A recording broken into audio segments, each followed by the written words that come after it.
ሰላም ውድ ተከታታዮቼ እንደምን አላችሁ? በዛሬው የዩቲዩብ ቪዲዮ በርገር በቤት ውስጥ እንዴት መስራት እንደምንችል አሳያችኋለሁ። በሀበሻ ስታይል የተለያዩ ነገሮች ገብቶበት ቆንጆ የበርገር አሰራር አሳያችኋለሁ። በቅድሚያ በርገር ለመስራት የሚያስፈልጉን ነገሮች የተፈጨ ቀይ ስጋ፣ የተፈጨ ነጭ ሽንኩርት፣ በደቃቁ የተከተፈ ቃሪያ፣ ቁንዶ በርበሬ ወይም ብላክ ፔፐር፣ ካቻፕ፣ ባርቢኪው ሶስ በፈለጋችሁት ስዊት የፈለጋችሁትን ማረግ ትችላላችሁ፣ ጨው፣ በርበሬ በዘይት የተለወሰ የተወሰነ ቪኔጋር ወይም ሎሚ ማስገባት ትችላላችሁ። ቀጥለን እንዴት እንደምናደርገው አሳያችኋለሁ። በመጀመሪያ ነጭ ሽንኩርቱን አስገባለሁ። ቃሪያውን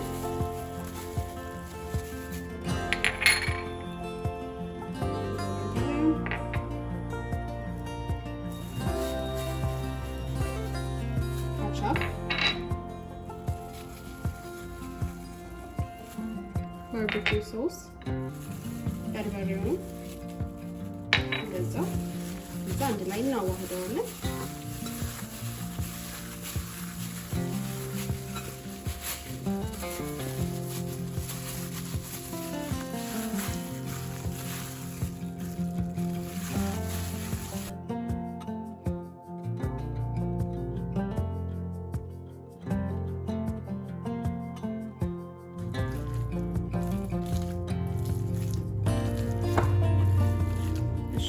ይሄው በሚፈልገው ደረጃ በደንብ አዋህጃዋለሁ።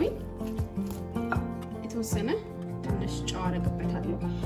እዚህ ጋር የጨመርኳቸው አብዛኞቹ ሶስ ቅመሞች የራሳቸው ጨው ስላላቸው ጨው ስታረጉ በጣም ተጠንቀቁ። ምክንያቱም ከበዛ ያው በጣም ጥሩ አይደለም፣ ያስጠላል። ስለዚህ እሱን ከግምት አስገብታችሁ የጨዋችሁን መጠን መገመት አለባችሁ። እንደዚህ በርገር በቤት ውስጥ ለልጆቻችሁ ወይም እንደዚህ ውጪ ላይ ባርቢኪው በምታዘጋጁበት ጊዜ እንደዚህ አድርጋችሁ አዘጋጅታችሁ መመገብ ትችላላችሁ። በጣም ቀላል ነው። ብዙ ጊዜ ቤት ውስጥ የምናገኘው ነገር ስለሆነ የምንጠቀመው አንቸገርም። እንደገና ጥሩ ነገርም እንመገባለን። ይሄው እንደምታዩት ቆንጆ ሆኗል በጣም። በቀጣይ ያለውን ስቴፕ አሳያችኋለሁ። እሺ ይሄው ስጋችን ከሁሉ ከምንፈልገው ሶስ ጋር ካደባለቅነው በኋላ ለበርገር እንዲሆን አድርገን እንጠፈጥፈዋለን። ያው ይሄን ስትሰሩ እጃችሁን መታጠብ አትርሱ። እንደገና ቃሪያ ምናምን ስላለው በርበሬ ስላለው ወደ አይናችሁ እንዳታስጠጉት። ስለዚህ ይሄንን በሚበቃን ያህል እንጠፈጥፈዋለን።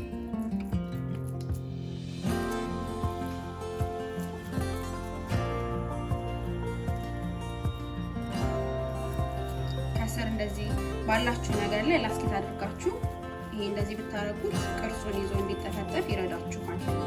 እንደዚህ በምታረጉበት ጊዜ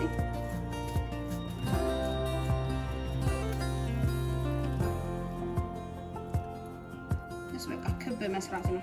እንደዚህ አድርጋችሁ መጠኑን ማተለቅ ማሰነስ ትችላላችሁ።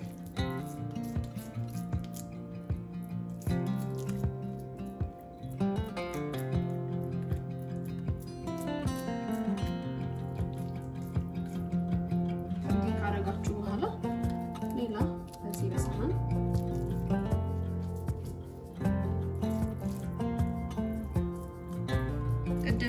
ሜንሽን ያላረኩላችሁ ነገር ለልጆች የምትሰሩ ከሆነ ያው ቃሪያ የማይበሉ ከሆነ አለማስገባት እንዳትረሱ። በርበሬውንም ቢሆን እነሱ በሚፈልጉት መጠን አድርጉላቸው።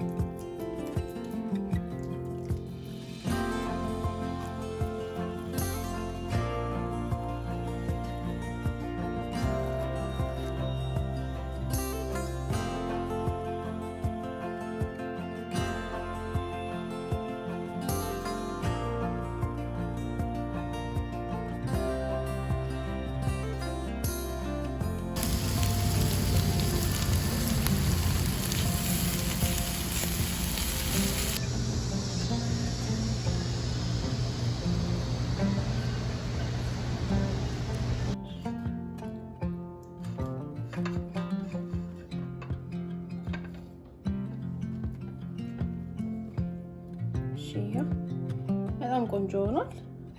እስቲ አሁን ቀብሼ እነግራችኋለሁ ጣዕሙ እንዴት እንደሆነ።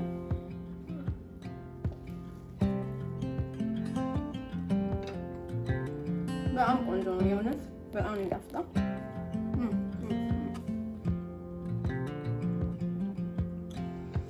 እሺ እንግዲህ እንደዚህ በጣም የሚጣፍጥ ቆንጆ ቤት ውስጥ የሚዘጋጅ በርገር በቤታችሁ በጣም ከ20 ደቂቃ ባልበለጠ ውስጥ ሰርታችሁ መመገብ ትችላላችሁ።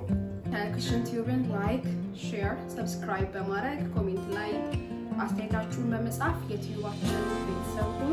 በሌላ ቪዲዮ እስከምንገናኝ ለዛሬ ሰላም።